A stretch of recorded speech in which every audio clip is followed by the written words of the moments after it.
আজকের ভিডিওটাতে থাকছে ঈদের দিন সকাল থেকে বিকাল পর্যন্ত কী কী কাজ করেছে তা নিয়ে থাকছে ভিডিওটা। আসসালামু আলাইকুম, সবাই কেমন আছেন? আশা করি সবাই ভালো আছেন, আমিও ভালো আছি। নতুন আরেকটি ভিডিও নিয়ে চলে আসলাম আপনাদের মাঝে। যাতে সকালবেলা সেমাইটা সবার আগে রান্না করতে হয়, তো আমি কিন্তু সেমাইটা রান্না করে ফেলেছি সবার আগে।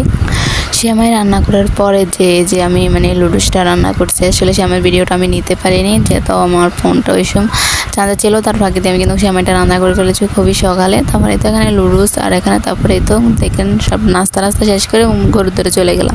তবে এবার কিন্তু আসলে আমি গরু করতে চাই না, যেহেতু আসলে শরীরটা ততটা ভালো ছিল না, তার কারণে আসলে আমি একটু অসুস্থ ছিলাম তার মধ্যে একটু। তারপর আমি আর গরু করতে যাই না, আর সংসারের অনেক কাজ ছিল, যেহেতু এখান থেকে কাজ করে সব কিছু মেনটেন করে আসতে পারি না। তো এখানে 5 কেজি আগে থেকে সবাইকে 5 কেজি করে দিয়ে দিয়েছে। যেহেতু গ্রামের মধ্যে আমরা সবাই মিলে একটা গরু দিই, সবাই মিলে বলতে তো ভাগ আছে, তার সবাই মিলে দেয়।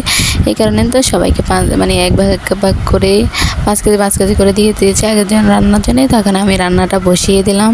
তাই এখানে কিন্তু আমি সব মশলা সব কিছু একসাথে প্ল্যান করে একটা বাড়িতে রেখে দিয়েছি। তো এখানে হলুদ মরিচ যা লাগে ওজন মতন সব কিছু দিয়ে দিয়েছে। তখন আমি কিন্তু শুকনা বাটা মরিচটা ব্যবহার করেছি, আমার থেকে এটা খেতে অনেকটাই ভালো লাগে। শুকনা বাটা মরিচ দিয়ে রান্না করলে তরকারিটা খেতে অনেক মজা লাগে, তার কারণে আমি একটু মরিচের গুঁড়া খুবই কম দিয়েছি। যাতে এখানে বাটা মরিচ এসে তাহলে ওঠা জাল লাগবে। তারপরে তো এখানে সব কিছু দিয়ে এখন তেলটা দিয়ে দিতে আসি। তেলটা দিয়ে ভালোভাবে মেখে তারপরে চুলায় বসিয়ে দিয়ে দেবো। সব মশলা দিয়ে দিয়েছি। আর ঈদের দিনে একটু আমি মনে করি বেশি করে রান্না করলে আসলে খেতে অনেক মজা হয়, তাই না? তার কারণে এই কারণে আমি একটু বেশি করে মাংসটা নিয়েছি। তো একটু বেশি করে মাংসটা রান্না করলে তারপরে আস্তে আস্তে খাওয়া যায়। তারপরে আবার আমি চলেও যাবো, আমার বাবার হয়তো আর যেতটুকু থাকে অতটুকু বক্স করে ফ্রিজে রেখে যাবো এরকমই।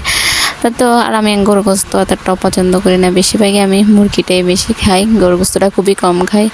আর দেখে বুঝতে না পারছেন আমি যে অসুস্থ, আমার খুবই শরীরটা জ্বর, শরীরটা ততটা ভালো না। তারপরে তো এখানে মাখা শেষ করে এখন চুলায় বসিয়ে দেবো।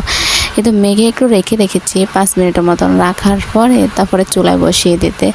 এই তো এখন চুলায় বসিয়ে দিলাম, বসিয়ে দিয়ে চুলাটা লাগিয়ে এখন ঢাকনা দিয়ে দিব। ঢাকনা দিয়ে তারপর যেহেতু আবার গরুর দ্বারা একটু যাইতে হবে, সবাই এখানে যেহেতু গোস্ত করতে আছে তাহলে আমি তো যেতে হবে, তাই না? তারপর আমি গেলাম মাংসটা বসিয়ে দিলাম। মাংসটা হয়ে চাইলে তারপরে কাজটা অনেকটা আগে যাবে, তার কারণে আগে মাংসটা বসিয়ে দিলাম। এই তো মাংসের কালারটা কিন্তু খুবই সুন্দর এসেছে, স্মেলটা এত সুন্দর, গ্রানটা খুবই সুন্দর। আর এমনি তো কোরবানির গোস্তের স্বাদটা অন্যরকম লাগে, হয় সবসময় দেখি না, কোরবানির গোস্তটা খেতে অনেক ভালো লাগে অন্য সব গোস্তর থেকে। তারপরে কিন্তু ঈদের অনেকেই কিন্তু ভিডিও ছেড়ে দিয়েছে, অনেক ভিডিও দেখতে আসি ঈদের রান্নার ভিডিও ছেড়ে দিয়েছে, অনেক ভালোই লাগলো ভিডিওগুলো। তো আমার ভিডিওটা কেমন হয়েছে অবশ্যই কমেন্টে জানাবেন। আর যদি ভালো লেগে থাকে অবশ্যই লাইক কমেন্ট শেয়ার দিয়ে আমার পাশে থাকবেন।